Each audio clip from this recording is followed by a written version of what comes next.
तो बच्चों कैसा आप सब, आशा करते हैं कि आप खुश होंगे। आज हम आपके लिए जो आपका मिशन ऑफ बोर्ड चला हुआ है, आपके 15 दिन में मात्र हम आपकी बोर्ड एग्जाम की तैयारी कराने वाली है क्लास 10th के मैथ के। ठीक है बच्चा, तो आज आपका उसका लेक्चर नंबर 2 आ गया है। लेक्चर नंबर 1 में हमने आपको क्या बताया था, दो चरों वाला जो रेखिक समीकरण था उसके बेसिक आपको बताया था कि दो चरों वाला रेखिक समीकरण होता क्या है। उसको हल करने की 3 विधियां बताई थी, प्रतिस्थापन विधि, विलोपन विधि और वज्र गुणन विधि। और हमने ये बताया था समांतर रेखाएं क्या होती है, प्रतिच्छेद रेखाएं क्या होती है और जो है संपाती रेखाएं क्या होती है। और हमने आपको ग्राफ बनाना बताया था बच्चा। अब बढ़ते हैं इससे आगे। देखिए अब हम कुछ ऐसे क्वेश्चन करेंगे जो आपका क्या होगा, जो आपके थ्योरेटिकल टाइप होंगे। जैसे सपोज करिए आपको बोला जाए दो संख्याओं का अंतर 26 है और एक संख्या दूसरी संख्या की 3 गुनी है, तब आप वो संख्या ज्ञात कीजिए, दोनों संख्याएं। माने कुछ ऐसे क्वेश्चन, जैसे नूरी की आयु अपने डैडी की आयु से इतनी गुनी थी, फिर इतनी गुनी हो गई, ये आपने पढ़े होंगे। ठीक है बच्चा, तो स्टार्ट करते हैं। Yes, my name is Bittu Chaudhary and your beautiful channel Newton academy plus. तो आप न्यूटन एकेडमी प्लस पर मात्र 15 दिनों में क्या करने वाले हैं, पूरे मैथ का जो है रिवीजन करने वाले हैं और अपने बोर्ड एग्जाम की तैयारी करने वाले हैं। ठीक है बच्चा, तो आज इसका लेक्चर नंबर 2 है। स्टार्ट करते हैं फर्स्ट क्वेश्चन से। और हम देखिए, जैसे पहला क्वेश्चन है कि दो संख्याओं का जो अंतर है बच्चा, दो संख्याओं का अंतर 26 है। कितना है? 26 है। आपको ये जो क्वेश्चन है ये आपको नोट डाउन करते चलना है। और हम आपको इतना कराएंगे कि आपको किसी भी क्वेश्चन को करने में कोई भी प्रॉब्लम ना हो। ठीक है बच्चा, और बोल रहा है कि एक संख्या दूसरी संख्या की 3 गुनी है, और जो एक संख्या है, एक संख्या दूसरी संख्या की 3 गुनी है। कितनी गुनी है बच्चा? 3 गुनी है। तब दोनों संख्याएं ज्ञात करो। तब संख्याएं ज्ञात कीजिए। ये आपका क्वेश्चन है बच्चा। ठीक है, माने आप पहले क्वेश्चन को समझिए। ये कह रहा है दो संख्याओं का अंतर 26 है और एक संख्या दूसरी संख्या की 3 गुनी है, तब आप संख्या ज्ञात करिए। और ये बहुत इंपॉर्टेंट क्वेश्चन है बच्चा। आपका बेसिक जो है, जो आपकी क्या है, आपकी जो जड़ है, आपकी नींव है, आप उसको मजबूत करेगा। ठीक है बच्चा, तो ध्यान देंगे। पहले आप क्वेश्चन को समझिए। दो संख्याओं का अंतर है 26। दो संख्याओं का अंतर माने होता है सब्ट्रैक्शन। माने आपको इनका दो संख्याएं लेनी है और उनका सब्ट्रैक्ट करेंगे तो कितना आएगा? 26 आएगा। ठीक है बच्चा, तो मान लीजिए पहली संख्या x है और दूसरी संख्या y है, क्योंकि आपको ना ही पहली संख्या पता है और ना ही दूसरी संख्या पता है। ठीक है, मान सकते हैं बच्चा। तो मान लीजिए, माना पहली संख्या, आपका हल स्टार्ट हो रहा है। माना जो पहली संख्या है बच्चा, पहली संख्या बराबर आपकी x है, मान सकते हैं। और मान लीजिए आपकी दूसरी संख्या y है। अब आपको क्वेश्चन में कह रहा है कि अगर दोनों संख्याओं का क्या करते हैं, अंतर करते हैं, इनका अंतर निकालते हैं। अंतर माने होता है घटा बच्चा, माने आपको घटाओ। अगर इनका आप सब्ट्रैक्शन करते हैं तो 26 आता है। समझ में आई बात है? और मान लीजिए आपकी जो पहली संख्या है ये बड़ी संख्या भी है और ये छोटी संख्या है। पहली बड़ी संख्या x है और दूसरी जो छोटी संख्या है वो y है। अब आपको पता है, प्रश्न कह रहा है आपको प्रश्नानुसार कि इन दोनों संख्याओं का अंतर माने होता है घटा दीजिए। तो माने आपको x में से y अगर घटाएंगे तो कितना आता है? 26 आता है बच्चा। कह रहा है कि नहीं? जैसे मैं कहता हूं कि दो संख्या, मान लीजिए दो संख्या है कि उनका जो अंतर है सपोज करिए 4 है, तो आप कैसे कर सकते हैं कि हो सकता है 6 - 2 = 4 होता है। हो सकता है पहली बड़ी संख्या 6 हो, दूसरी संख्या 2 हो, तो घटाकर कितना आएगा? 4 आएगा। हो सकता है ऐसा भी हो सकता था 4 - 8 - 4 = 4 होता, और ऐसा भी हो सकता था 10 - 6 = 4 होता। तो ये कुछ ऐसी बातें हैं कि दो संख्याएं हैं और उनका अंतर 4 है। इसी प्रकार दो संख्याएं हैं, उनका अंतर 26 है। बातें क्लियर है? लेकिन हमें यहाँ पर संख्या नहीं पता थी, तो हमने एक को x मान ली है, एक को y मान ली है। x बड़ी संख्या को माना है, y छोटी संख्या को माना है, और दोनों को घटाते हैं तो 26 आता है। ये आपकी इक्वेशन 1 आ गई है। देखिए, दो चरों वाले रैखिक समीकरण में आपको दो समीकरण चाहिए, तभी आप x और y का मान निकाल सकते हैं। एक समीकरण बन चुकी है। दूसरी समीकरण के लिए क्या कह रहा है बच्चा, एक संख्या दूसरी संख्या की 3 गुनी है। ये क्या मतलब है, अगर मैं कहता हूं, मान लीजिए सपोज करिए बच्चा कि जो 14 है ये 7 का 3 गुना है कि नहीं? 14 7 का 3 गुना है। बातें क्लियर हो रही है? और अगर मैं कहता हूं 18 2 का 9 गुना है, तो आप कैसे लिखेंगे, 18 बराबर 2 का 9 गुना, ऐसे तो लिखेंगे। अगर मैं कहता हूं कि 100 20 का 5 गुना, ऐसे लिखेंगे बच्चा। इसी प्रकार एक संख्या दूसरी संख्या की 3 गुनी, एक संख्या बराबर है दूसरी संख्या की 3 गुनी। बातें क्लियर है? माने जो बड़ी संख्या है वो छोटी संख्या की 3 गुनी है, और बड़ी संख्या आपने किसने माना है, किसको माना, x ने। तो यानी कि x जो है छोटी संख्या y है उसकी 3 गुनी, ऐसे तो कह रहा है बच्चा कि x बराबर है मल्टीपल माने y का 3 मल्टीपल माने 3 टाइम्स। बातें क्लियर है? तो इस यानी कि आप लिखेंगे कि प्रश्नानुसार आपको कह रहा है कि जो बड़ी संख्या है, बड़ी संख्या वो बराबर है छोटी संख्या की 3 गुना बच्चा। तो बड़ी संख्या आपको पता है x है यहां पर, और बराबर है छोटी संख्या y और गुना 3, तो माने 3y हो जाएगा बच्चा। तो x बराबर 3y आ चुका है, ये आपकी इक्वेशन नंबर 2 आ चुकी है। ठीक है बच्चा, तो इक्वेशन 1 आ गई है, इक्वेशन 2 आ गई है। जैसे ही इक्वेशन 1 और 2 आ जाए तो आपको हल करना है। हल करने के 3 तरीके हैं, विलोपन विधि, प्रतिस्थापन विधि और वज्र गुणन विधि। और आप जानते हैं कि आप इस क्वेश्चन को देखिए, जैसे जोन सी भी विधि आपको जिस क्वेश्चन में आसान लगती हो उसी को आप यूज करेंगे। जैसे प्रतिस्थापन विधि में आपने सीखा था कि किसी एक समीकरण से आप x का मान निकाल लीजिए या y का मान निकाल लीजिए और दूसरी समीकरण में रख दीजिए। तो यहां पर देखेंगे समीकरण 2 में x बराबर पहले ही है, माने x बराबर 3y है, तो आप इस x बराबर 3y को समीकरण 1 में रख सकते हैं। तो रखिए बच्चा, माने x बराबर 3y को समीकरण 1 में रखने पर, जैसे आप रखते हैं बच्चा, x की जगह 3y रखेंगे और फिर माइनस y ऐसे रहेगा बराबर 26, 3y से y जाएगा, ये 3y प्लस का है, ये माइनस का है, माने 3y से y जाएगा तो 2y बचेगा बच्चा। तो यहां पर आएगा 2y और बराबर हो जाएगा 26। देखिए 2 से 26 कटेगा तो कितना आएगा, 13 आएगा बच्चा। तो y का वैल्यू कितना आ चुका है, 13। तो y छोटी संख्या थी और जो बड़ी संख्या थी इसकी 3 गुनी थी, तो इसकी 3 गुना कितनी होगी, 13 की 3 में मल्टीप्लाई करेंगे तो कितना आएगा, 39 आएगा। माने आप या आप ऐसे नहीं कर ले, ऐसे कर लीजिए, इस y का मान को आप यहां पर रख दीजिए समीकरण 2 में। तो y का मान समीकरण 2 में रखेंगे बच्चा, तो x बराबर 3 मल्टीप्लाई y की जगह बच्चा 13 आएगा, तो x बराबर आ जाएगा 39। ठीक है बच्चा, तो इस प्रकार आपका x भी आ चुका है और y भी आ चुका है, यानी कि x आपने बड़ी संख्या माना था बच्चा, तो बड़ी संख्या आपकी 39 है और छोटी संख्या आपकी 13 है। अगर आप 39 से 13 घटाते हैं तो बच्चा आपको 26 ही मिलेगा। और आप देख भी रहे हैं कि जो छोटी संख्या है, ये जो बड़ी संख्या है, ये छोटी संख्या का 3 गुना है। ठीक है बच्चा, है कि नहीं, 13 3 39 होगा। तो इस प्रकार आपने क्वेश्चन कर लिया है। तो ये एक आपका थ्योरेटिकल क्वेश्चन हो चुका है, हम और भी कराएंगे आपको ताकि कोई भी प्रॉब्लम ना हो। ठीक है बच्चा, तो ध्यान देंगे ऐसा क्वेश्चन करने के बाद, जैसे मान लीजिए आगे बढ़ते हम एक क्वेश्चन से और समझाते हैं, आप जो है बस करते जाइए, मेहनत करते जाइए, मेहनत में आपको कोई कमी नहीं करनी है।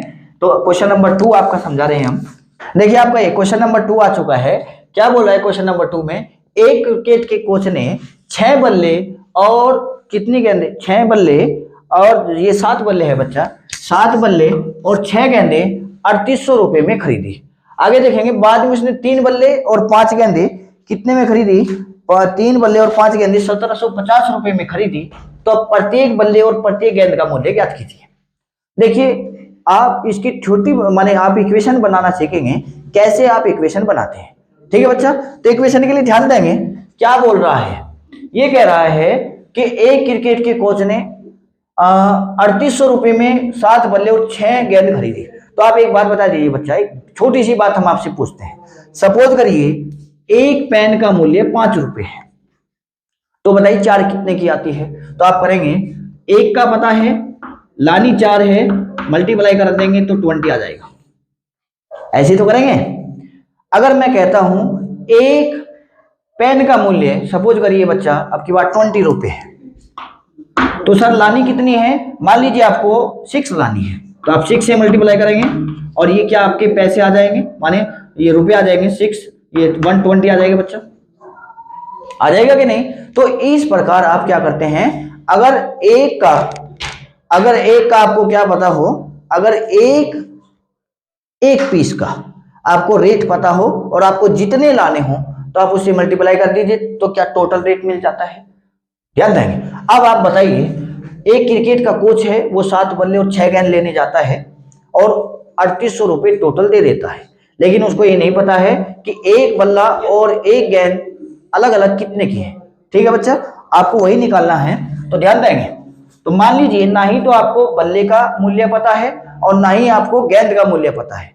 तो मान लीजिए बच्चा कि माना एक बल्ले का मूल्य माने होता है रेट, माने प्राइस बराबर x रुपए है। कितने रुपए है, x रुपए। और मान लीजिए एक गेंद का मूल्य बराबर y रुपए है। अब बताइए बच्चा क्या करना है आपको 7 बल्ले लेकर आने हैं, एक का रेट x है तो 7 का कितना हो जाएगा, x की मल्टीप्लाई 7 में करेंगे। अरे एक का रेट जितना हो और जितने आपको लाने हो दोनों की मल्टीप्लाई कर देते हैं तो रेट आ जाता है कि नहीं। तो अगर आपको देखिए ध्यान देंगे, प्रश्न अनुसार क्या कह रहा है, 7 बल्ले का मूल्य और प्लस 6 गेंद का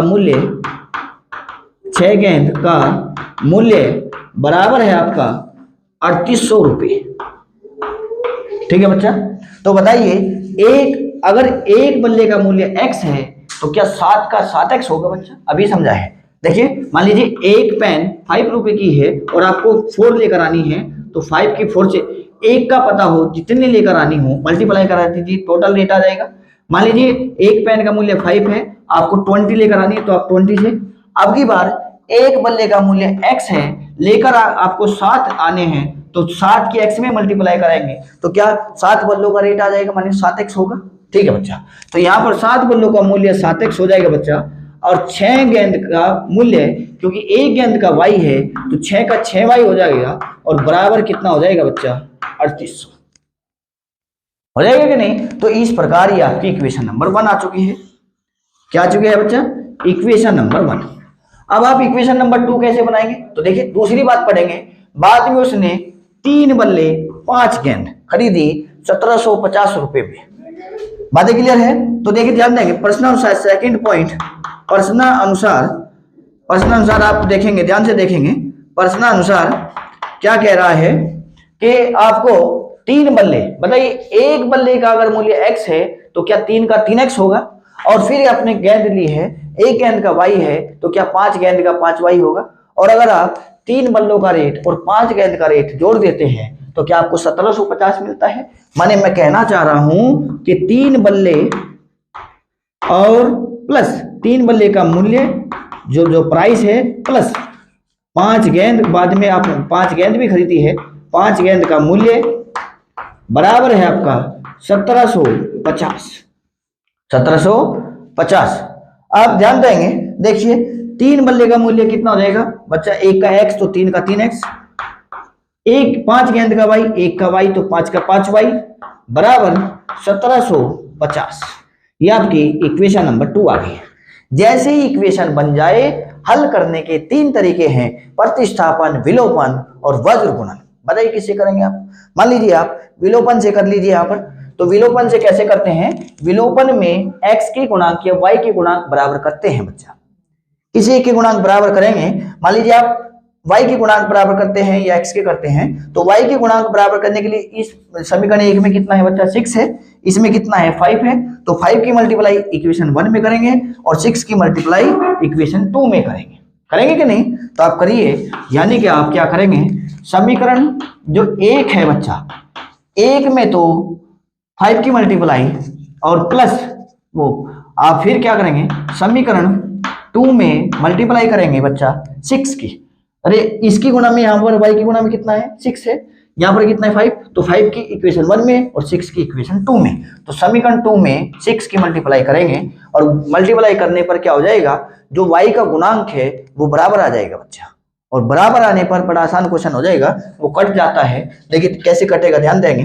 5 की यहाँ पर करेंगे, 5 सत्ते 35 हो जाएगा बच्चा आपका, ये 35 आएगा और प्लस ये 30 y आएगा और बराबर 5 की इसमें करेंगे तो 5 की 0 में 0 0 और 5 की 8 में करेंगे तो 40 और 5 की 3 में करेंगे तो 15 और 4 19 हो जाएगा बच्चा इस प्रकार। ठीक है बच्चा। अब देखिए यहाँ पर आपको 6 की मल्टीप्लाई करानी है, 6 की 3 में करेंगे तो 18x आएगा और 6 की 5 में करेंगे तो आपका 30 आएगा, y आएगा और आप 6 की यहाँ पर 1750 में करेंगे, माने 6 की आप 1750 में करेंगे तो 6 0 0 रहेगा, 6 5 30 और 3 आपके हासिल में लग जाएंगे और 42 और 45 हो जाएगा और 6 कम 6 और 4 10 हो जाएगा इसका। देखिए क्या ये y के गुणांक बराबर हो गए हैं। जैसे ही y के गुणांक बराबर हो जाएंगे तो आपको साइन चेंज करना है। अगर साइन चेंज नहीं है, अगर साइन चेंज नहीं है, लेकिन यहाँ पर तो साइन चेंज नहीं है तो आप साइन चेंज करेंगे, ये माइनस हो जाएगा, माइनस हो जाएगा, ये माइनस और ये कट जाएगा। ठीक है बच्चा। ये 35x में से 18x जाएंगे तो 17x बचेंगे और ये आपका आ जाएगा 8500। ठीक है बच्चा, आ चुका है। अब आप क्या करेंगे, 17 से आप इसको काटेंगे तो ये आएगा आपका 500 आ जाएगा बच्चा। माने ये क्या आ चुका है आपका, ये आपका 500 रुपये आ चुका है। ठीक है बच्चा।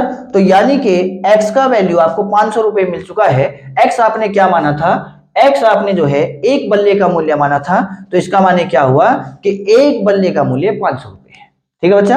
अब आप x का मान इक्वेशन 1 में या 2 में रख दीजिए तो आपको y का वैल्यू मिल जाएगा।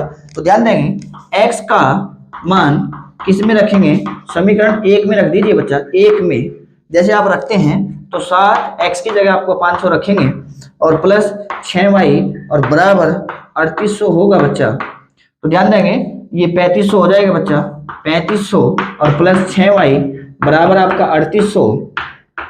ये 3500 है इधर, लेकिन इधर प्लस का है, उधर जाकर माइनस होगा बच्चा। माने 3800 में से सब्ट्रैक्ट होगा 3500 तो कितना आएगा बच्चा, ये आपका 300 बचेगा। तो 6y बराबर आपका 300 बच चुका है और 6 से जब 300 जाएगा बच्चा तो ये आपका कितना आ जाएगा, 50 आ जाएगा। माने इस प्रकार x जो है अपने बल्ले का मूल्य माना था, तो एक बल्ले का मूल्य 500 रुपये है और एक गेंद का मूल्य 50 रुपये है। ठीक है बच्चा। तो इस प्रकार आप क्वेश्चन को सोल्व कर लेते हैं। ठीक है। मैं कह रहा हूं कि आपको ये जो ये है हम इक्वेशन बना रहे हैं, ये आपसे इक्वेशन बनानी आनी चाहिए। अगर आपसे इक्वेशन बनानी आती है तो आपको कोई प्रॉब्लम नहीं होगी। हम एक टाइप का क्वेश्चन और कराते हैं आपको, ताकि आपको कोई भी प्रॉब्लम ना रहे। ठीक है बच्चा। देखिए ध्यान देंगे, अगला क्वेश्चन से आप देखेंगे तो ये आपका क्वेश्चन नंबर 3 आ चुका है। अब हम आपको जो है ये आपका जो थ्योरी टाइप क्वेश्चन है, ये हम आपको ऐसा करा के देंगे ताकि आपको कोई भी प्रॉब्लम ना हो। ठीक है बच्चा। तो देखिए ये क्या कह रहा है, यदि हम अंश में 1 जोड़ दें, अंश आप जानते हैं, ठीक है, तथा हर में 1 घटा दें तो भिन्न 1 में बदल जाती है। भिन्न जाते हैं आप, x जैसे 1/2 3/4 माने रेशियो। ठीक है। यदि हर में 1 जोड़ दे तो यह 1/2 हो जाती है। तो भिन्न क्या है। ठीक है बच्चा। तो ध्यान देंगे ये क्या कह रहा है, एक भिन्न है।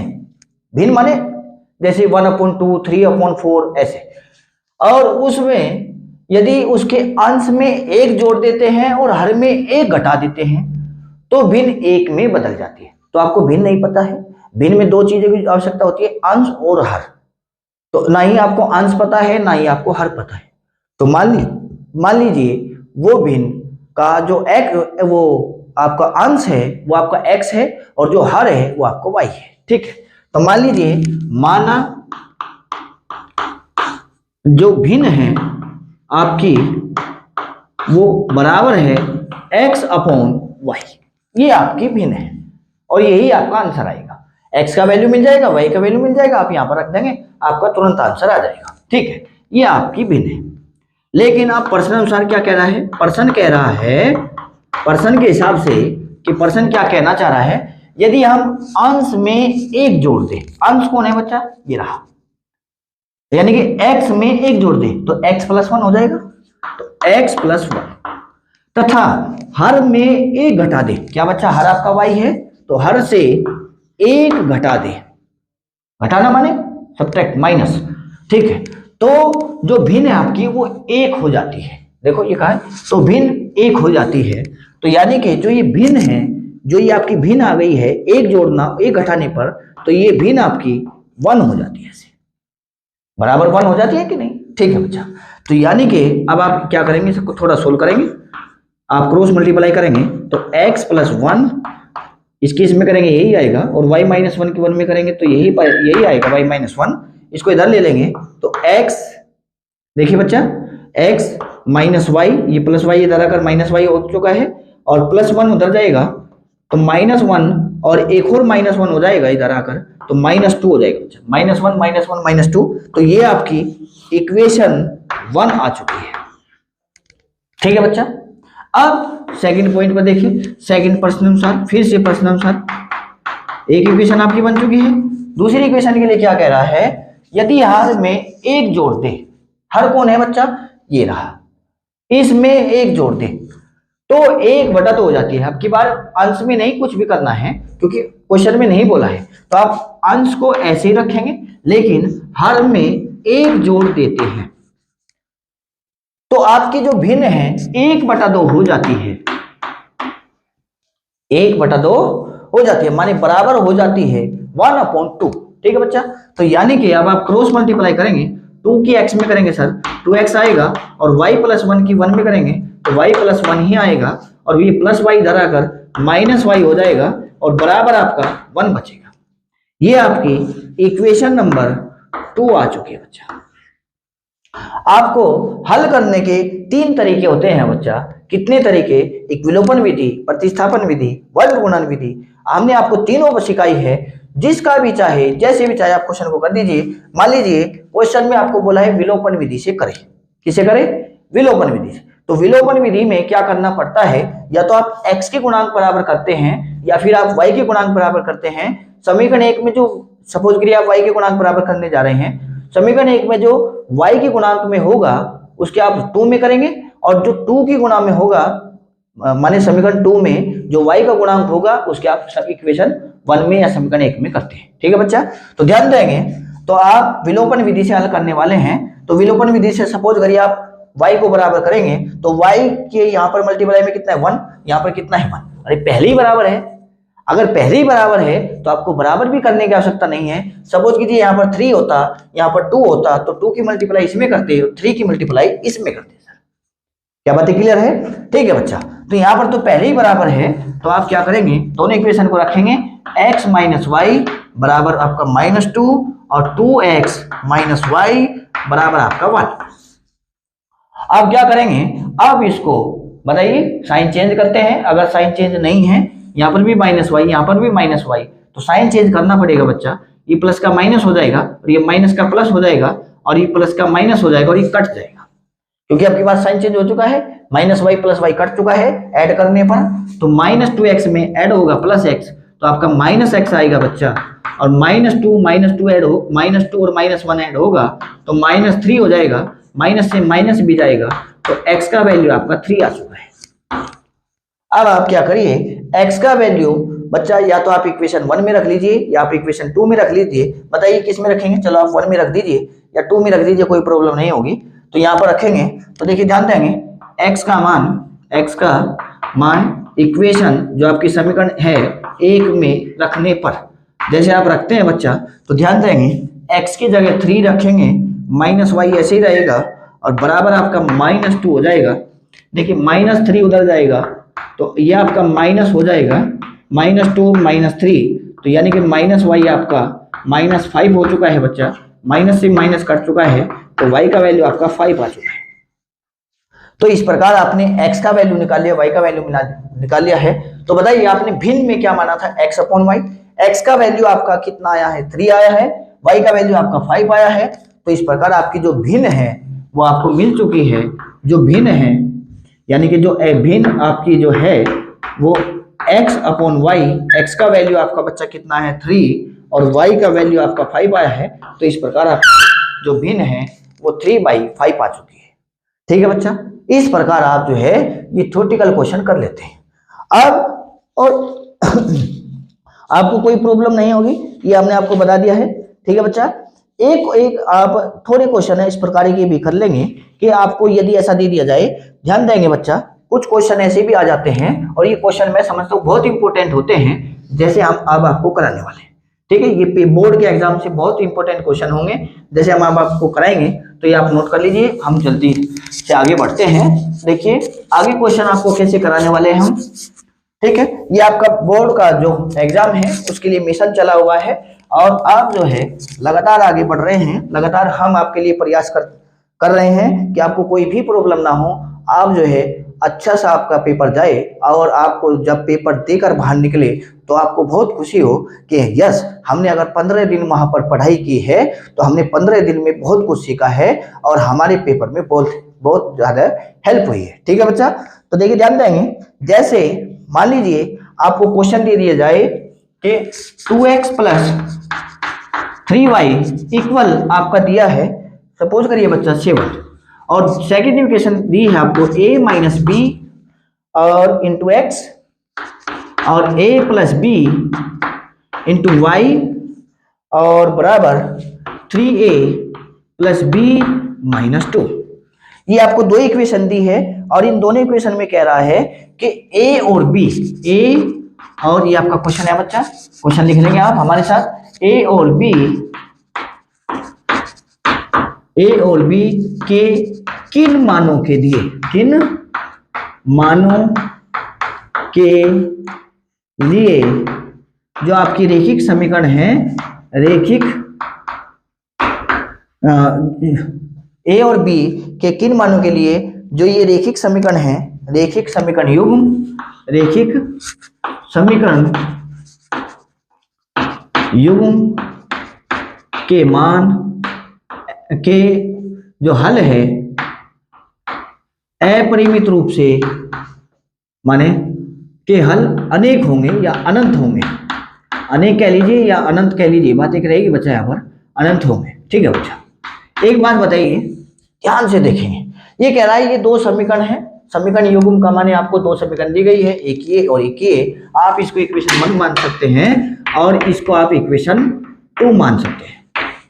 ठीक है बच्चा, अब ये कह रहा है इन दोनों समीकरणों के अगर आपको a और b के वैल्यू इस प्रकार फाइंड करना है कि a और b के किन मानों के लिए इन समीकरण युग्म के अनंत हल होंगे, तो बताइए बच्चा, ये दो समीकरण हैं, इन दोनों समीकरण के अनंत हल कब होंगे, जब ये दोनों रेखाएं समपाती होगी।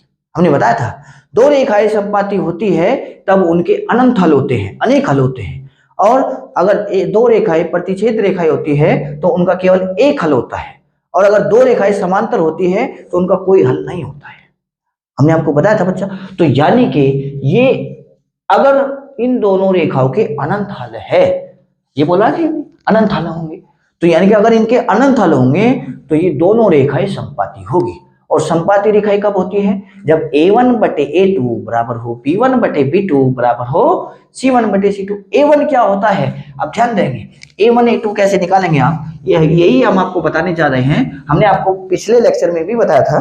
ठीक है बच्चा, आप देखकर आइए, अगर कुछ बच्चे नहीं होंगे, लेकिन जो बच्चे नहीं ये आप पहला लेक्चर देखकर आए हैं, जो बच्चे, उनको कोई प्रॉब्लम नहीं आएगी, वे समझ चुके हैं a1 क्या होता है, a2 क्या होता है।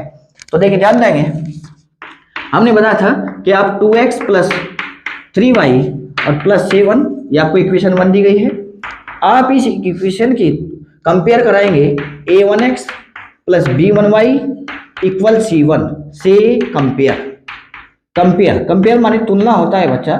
जब आप तुलना कराएंगे, यहाँ पर x की मल्टीप्लाई में 2 है, यहाँ पर 1 a1 है, तो a1 का वैल्यू आपको 2 मिल जाएगा।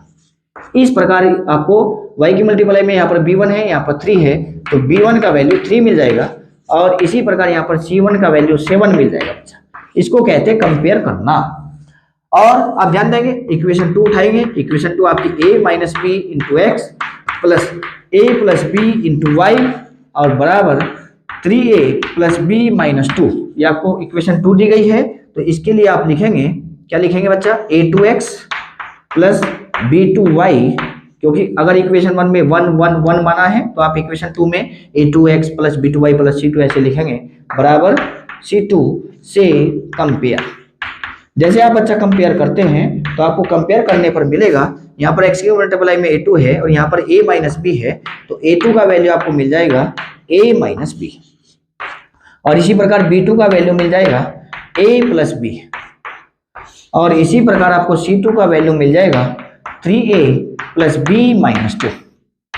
ये बहुत इंपॉर्टेंट क्वेश्चन है बच्चे, ये हम आपको बता दिए। ये नहीं तो इसके जैसा क्वेश्चन आपको बोर्ड में 100% मिलेगा, ये हम आपको लिख के दिए हैं। तो देखिए ध्यान देंगे, अब ये मिल चुके हैं सर, क्या करें इनका, देखिए ध्यान देंगे, अगर माने अनंत हल होते हैं दो समीकरण युग्म के, माने दो समीकरण युग्म के अनंत हल होते हैं, दो समीकरण रेखिक समीकरण, रेखिक जो समीकरण है बच्चा, रेखिक समीकरण युग्म के अनंत हल होंगे, अनंत हल होंगे यदि क्या हो बच्चा, a1 अपॉन a2 बराबर होता है b1 अपॉन b2 बराबर होता है c1 अपॉन c2। क्या आप जानते हैं, संपाती रेखाओं के लिए ये आपका प्रतिबंध होता है। a1 का वैल्यू आपका कितना है 2, और a2 का वैल्यू a माइनस बी है, तो आप a1 की जगह 2 रखेंगे और इसकी जगह a माइनस बी। इसी प्रकार यहाँ पर आपको 3 और ये फिर आपका a प्लस बी और बराबर c1 का वैल्यू आपका 7 और ये आपका 3a प्लस बी माइनस 2।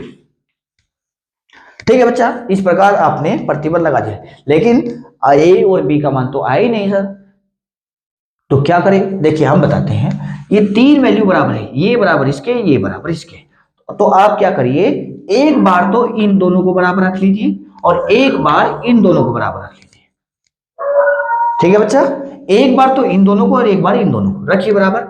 तो जैसे आप क्या करते हैं, जब आप 2 अपॉन a माइनस बी बराबर रखेंगे 3 अपॉन a प्लस बी, तो आप जब इनकी क्रॉस मल्टीप्लाई करेंगे तो 2 की a में होगी सर 2a और 2 की b में 2b और 3 की a में 3a और फिर 3 की b में तो 3b, ऐसे।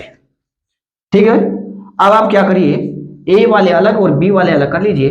तो आप क्या काम करेंगे, इस b को इधर लेकर आइए, तो 2b और उधर आकर प्लस का हो जाएगा, और इस 3a को यहीं पर रखेंगे, लेकिन 2a को उधर लेकर जाएंगे तो इधर जाकर माइनस का हो जाएगा।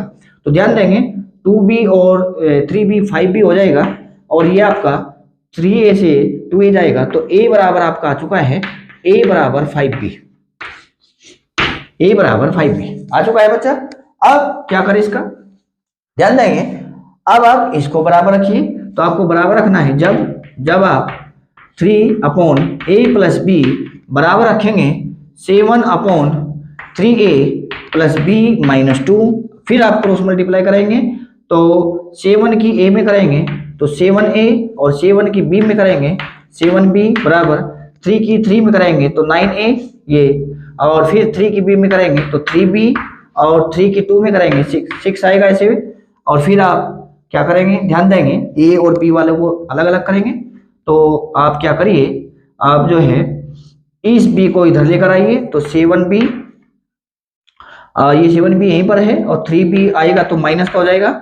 आप कैसे भी कर सकते हैं, या आप b को उधर ले जाइए या a को इधर, कैसे भी आप कर लीजिए। तो 9a माइनस 7a और माइनस 6, तो इस प्रकार आपका 7b से 3b जाएगा तो कितना बचेगा बच्चा, ये आपका आ जाएगा, देखिए ध्यान देंगे 4b आ जाएगा 4b, और ये आपका 9a से 7a जाएगा तो 2a माइनस 6। ठीक है, अब आप निकाल चुके a बराबर 5b, माने आप a की जगह 5b रख सकते हैं, a की जगह 5b रख सकते हैं, रखिए बच्चा। तो आप इसको भी इधर ले आइए, ध्यान देंगे तो ये आ चुका है 4b minus 2b 2a sorry, और बराबर आपका आ चुका है -6। अब आप प्रतिस्थापन विधि से एक समीकरण से एक का मान यहाँ पर रख दीजिए, तो 4b माइनस a की जगह 5b रखेंगे तो 2a, a की जगह 5b बराबर -6, ये 5 2 10 आ चुका है 10b से -4b, देखिए ये -10b ये +4b, तो आपका बचेगा -6b बराबर -6 से -6, तो b का वैल्यू आपका 1 आ चुका है। अब आप b का वैल्यू उठाकर यहां पर रख दीजिए, क्या करेंगे बच्चा, b का वैल्यू आप जब यहां पर उठाकर रखेंगे तो 5b की जगह 1, तो a बराबर आपका 1 आ जाएगा, ये सॉरी 5 आ जाएगा, ठीक है बच्चा। तो a का वैल्यू और b का वैल्यू आपको मिल चुका है। तो आप सीखने की बातें क्या है कि दो रेखाएं अगर एक दूसरे के अनंत हल है तो इसका माने है कि a1/a2 बराबर b1/b2 बराबर c1/c2। अगर दो रेखाएं समांतर रेखाएं है तो इसका माने है a1/a2 बराबर b1/b2, बस यहां तक, बराबर नहीं होता है c1/c2। क्या बातें क्लियर है बच्चा, कोई प्रॉब्लम आपको? देखिए हम एक क्वेश्चन से और समझाते हैं, हो सकता है इस क्वेश्चन में आपको कुछ समझ में आया हो, लेकिन नेक्स्ट क्वेश्चन से आप 100% सीख जाएंगे, ये हमारा आपसे वादा है, ठीक है जी। आगे बढ़ते हैं, देखिए बच्चा आगे बढ़ते हैं, आगे बढ़ते रहिए, पढ़ते रहिए, पीछे मत हटिए, प्रयास में आप लगे रहिए बच्चा। जो रेगुलरिटी होती है, रेगुलरिटी का माने आप डेली प्रयास करिए। अगर आप डेली थोड़ा थोड़ा सीखते हैं, एक एक बूंद का घड़ा, अगर आप घड़े में एक बूंद डेली डालेंगे, एक बूंद तो घड़ा भर जाता है। इसी प्रकार यदि आप अपने माइंड में डेली एक क्वेश्चन फिर 2 क्वेश्चन फिर 3 क्वेश्चन ऐसे अगर आप थोड़ा थोड़ा भी डालेंगे तो आप जो है आपका पूरा मैथ कंप्लीट हो जाएगा और आपके जो है जबानी याद हो जाएगा, माने आप जो है तुरंत ऐसे पढ़ देंगे आप उसको, फिर आपको लिखने की आवश्यकता नहीं है, फिर आपको क्वेश्चन ऐसे देखना है और तुरंत हवा में हो जाएगा, ठीक है बच्चा। तो देखिए अगले क्वेश्चन में कह रहा है कि k के किस मान के लिए, k के किस मान के लिए रैखिक समीकरण युग्म के कोई हल नहीं है, माने कोई हल नहीं है। तो बताइए, पहले तो समीकरण आने दो। समीकरण आपको दी गई है 3x + y = 1, 3x + y = 1, और सेकेंड इक्वेशन आपको दी है 2k - 1 × x, 2k - 1 × x, और प्लस फिर आपको दिया है k - 1 × y, और बराबर आपको दिया है 2k + 1। देखिए बताइए आप कैसे करेंगे। ये कह रहा है ये दो इक्वेशन आपको दी गई है और इन दोनों इक्वेशन के किस मान के लिए, इन दोनों समीकरण को देखकर के किस मान के लिए इन रैखिक समीकरणों का कोई हल नहीं है। तो बताइए दो समीकरणों का अगर कोई हल नहीं होता है तो इसका माने वे दोनों जो समीकरण हैं वे एक दूसरे, जब उनकी आप रेखा खींचते हैं, जब आप उनका ग्राफ बनाते हैं तो उनसे प्राप्त जो रेखाएं होगी क्या वे समांतर होगी। और समांतर रेखाएं कब होती है, जब a1/a2 बराबर होता है b1/b2 पर बराबर नहीं होता है c1/c2। तो आपको पहले a1 a2 b1 b2 c1 c2 निकालने पड़ेंगे। निकालिए बच्चा, कैसे निकालेंगे, पिछले क्वेश्चन की तरह कंपेयर कर। तो पहले इक्वेशन उठाइए, इक्वेशन 1 आपको 3x + y = 1, तो आप कंपेयर करेंगे a1x b1y = c1। तो आप यहाँ पर कंपेयर करेंगे, जैसे कंपेयर करते हैं, कंपेयर करेंगे बच्चा, तो कंपेयर करने पर एक a1 का वैल्यू आपको 3 मिल जाएगा पिछले क्वेश्चन की तरह। अरे यहाँ पर x की मल्टीप्लाई में कौन, यहाँ पर कौन, यहाँ पर b1 और यहाँ पर कौन 1 नहीं दिखाई दे रहा तो 1 है ऐसा, और यहाँ पर c1 का वैल्यू 1, तो आपको a1 b1 c1 का वैल्यू मिल चुका है। अब आप क्या करेंगे, अब आप सेकेंड इक्वेशन उठाएंगे। सेकेंड इक्वेशन नंबर 2 आपकी 2k - 1 × x और प्लस k - 1 × y और बराबर 2k + 1, और फिर आप क्या करेंगे, इसकी कंपेयर करेंगे a2x b2y, इक्वेशन 1 के लिए a1 b1 c1, इक्वेशन 2 के लिए A2 B2 C2 बराबर C2 से कंपेयर। जैसे आप कंपेयर करेंगे बच्चा, माने तुलना करेंगे, तो तुलना करने पर आपको A2 का वैल्यू देखिए, यहाँ पर A2 का माने x की मल्टीप्लाई में A2 है, यहाँ पर 2k माइनस 1 है बच्चा, तो A2 का वैल्यू 2k माइनस 1 और B2 का वैल्यू आपको इसी प्रकार मिल जाएगा k माइनस 1 और C2 का वैल्यू आपको मिल जाएगा 2k प्लस 1। तीनों मान निकाल चुके हैं बच्चा। अब आप क्या करेंगे, अब दो रेखिक समीकरणों का कोई हल नहीं होगा। देखो कोई हल नहीं, दो रेखिक समीकरणों का कोई हल नहीं होता, कोई हल नहीं होता यदि क्या हो बताओ ये बच्चा, यदि A1 बटे A2 बराबर B1 बटे B2 पर बराबर नहीं C1 अपॉन C2। तो ये तो बराबर नहीं है बच्चा, इसको आप नहीं लेंगे, इसको छोड़ देंगे, लेकिन जहां तक बराबर है आप उसको उठाइए। तो यानी कि इसको उठाएंगे, इसको उठाएंगे बच्चा, इतने को। तो देखिए A1 का वैल्यू कितना है, A1 का वैल्यू आपका 3 है और अपॉन कितना है बच्चा फिर A2 का 2k माइनस 1 है, बराबर B1 का वैल्यू आपको बच्चा 1 है और B2 का वैल्यू आपका k माइनस 1 है। बराबर नहीं को नहीं लेंगे बच्चा, उसको क्या लेना, अरे जब वैल्यू निकालनी होती है तो बराबर नहीं को नहीं लेते हैं, छोड़ दीजिए आप इसको। आप क्या करेंगे, देखिए क्रॉस मल्टीप्लाई करेंगे तो 3 की k में करेंगे बच्चा पहले, तो 3k हो जाएगा और 3 की माइनस 1 में करेंगे तो माइनस 3 आएगा और 1 की यहाँ पर 2k में करेंगे तो 2k आएगा, 1 की माइनस 1 में करेंगे तो माइनस 1 आएगा। आपको क्या निकालना है, k का वैल्यू निकालना है, तो k को एक तरफ कर लीजिए, ये 3k पहले ही है यहाँ पर, लेकिन 2k को इधर लेकर आने वाला हो तो अगर उधर प्लस का है तो इधर अगर माइनस का हो जाएगा, और ये माइनस 1 पहले ही है बच्चा, माइनस 3 को इधर लेकर जाने वाला हूं तो प्लस 3 हो जाएगा बच्चा। तो 3k से 2k जाएगा तो आपका k आ जाएगा और प्लस 3 माइनस 1 आपका प्लस 2 आ जाएगा बच्चा। तो इस प्रकार आपका k बराबर 2 होगा, माने k बराबर 2 के लिए क्या होगा, इन रैखिक समीकरणों का कोई हल नहीं होगा। ठीक है बच्चा, तो इस प्रकार आपकी जो है ये लगभग हमने आपको सभी प्रकार के क्वेश्चन बता दिए हैं। तो दो चरों वाला रैखिक समीकरण आपका फिनिश होता है। अब आप इनसे रिलेटेड क्वेश्चन बच्चा करते रहिए, लगातार प्रयास करते रहना है। ठीक है, हमने आपको सभी प्रकार के कॉन्सेप्ट सिखा दिए हैं, एक भी कॉन्सेप्ट हमने नहीं छोड़ा है। आप चेक कर सकते हैं, एक भी कॉन्सेप्ट हमने नहीं छोड़ा है। रैखिक समीकरणों जो आपका दो चरों वाला रैखिक समीकरण है, इसके सभी कॉन्सेप्ट हमने आपको बता दिए हैं। बस अब आपको क्या करने की जरूरत है, अब आपको जो है प्रैक्टिस करने की जरूरत है।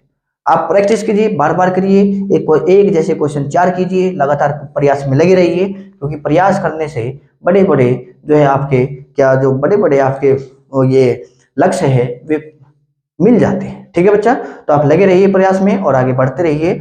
मिलते हैं इसे आगे नेक्स्ट लेक्चर में एक नेक्स्ट आपके चैप्टर के साथ। तब तक के लिए आप पढ़ते रहिए, आगे बढ़ते रहिए और आप जो है बाय बाय।